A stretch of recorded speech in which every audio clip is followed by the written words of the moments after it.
Welcome আমার প্রিয় শ্রোতা বন্ধুরা, ভয়মঞ্চ ইউটিউব চ্যানেলে আপনাদের স্বাগত জানাই।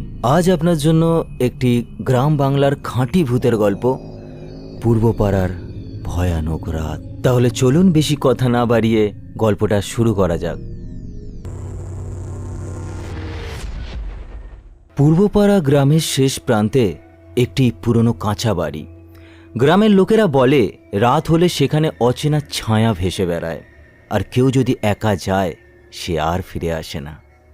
শহর থেকে আসা রাহুল ভাবল, সবই গল্প, ভূত ছায়া এমন কিছুই হয় না। রাত্রি গভীর, বাতাস ঠান্ডা, কুয়াশা গলায় ঘেঁষে আছে।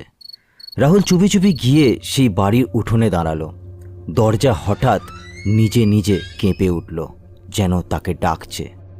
হঠাৎ ঘরের ভেতর থেকে কাঁপানো হাহাকার শোনা গেল। কে এসেছিস আমার ঘরে? রাহুল পিছনে তাকালো। ঘরের কোণে ছায়ার মতো একটি অদ্ভুত মেয়ে তার দিকে তাকাচ্ছে। চোখে আগুনের ঝলক, মুখে অর্ধেক ছায়া। রাহুল ভয়ার্ত গলায় বলল, না, আমায় ছেড়ে দাও, আমায় ছেড়ে দাও, আমি কিছু করিনি। মেয়েটির হাত ধীরে ধীরে এগোচ্ছে, আর তার লম্বা ছায়াময় আঙুল রাহুলের কাঁধে লাগছে। হঠাৎ বাতাসের সঙ্গে মিশে আসে কাঁপানো শিশুর কান্নার আওয়াজ, যা রাহুলকে আরও বিভ্রান্ত করে। রাহুল দৌড়ে ঘরের দরজার দিকে ছুটতে গেল, কিন্তু যেন পা মাটিতে আটকে গেছে। হঠাৎ মেয়েটির চোখ লাল আগুনের মতো জ্বলে উঠল, আর মুখ অর্ধেক ছায়ার আড়ালে।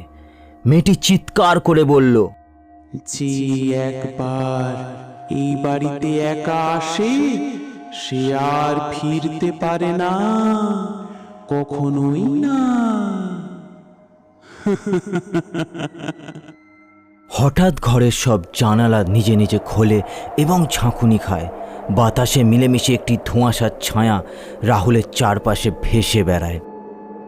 রাহুল বলল, না, আমাকে ছাড়ো, আমি পালাতে চাই। হঠাৎ রাহুল চোখ খুলল। সে নিজেকে নিজের ঘরের মধ্যে আবিষ্কার করল। ঘুমের মধ্যে ভয়ঙ্কর অভিজ্ঞতা দেখেছে সে, কিন্তু রাত হলে পূর্বপাড়া গ্রামের সেই পুরনো বাড়ির ছায়া এখনো অপেক্ষা করছে নতুন কোনো সাহসী মানুষ রাতে প্রবেশ করবে বলে। গ্রামের শেষ বাড়ি এখনো ঘুমন্ত মানুষের কানে কানে হাহাকার পাঠায়।